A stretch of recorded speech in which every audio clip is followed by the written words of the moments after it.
Studio recording सेठ दीवाना का दोबारा।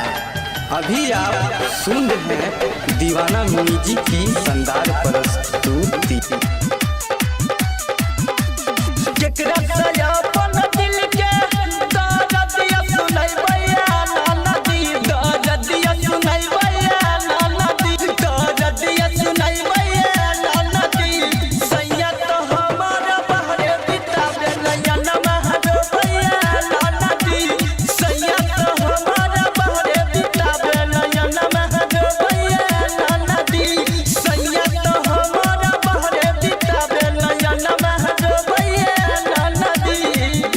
स्टूडियो रिकॉर्डिंग सेठ दीवाना का दोबारा।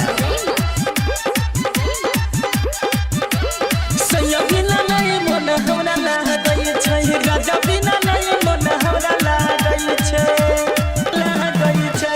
बिंदिया त रोई रोई हमर हे ये बलिया से बोलैया नाना दी, हे ये बलिया से बोलैया नाना दी, हे ये बलिया से बोलैया नाना दी। हाथ के चूड़ी न खन खन कहियो करे ये छोटी नाना दी, हाथ के चूड़ी न खन खन कहियो करे ये छोटी नाना दी। डीजे सुमित स्टूडियो रिकॉर्डिंग सेठ दीवाना का दोबारा।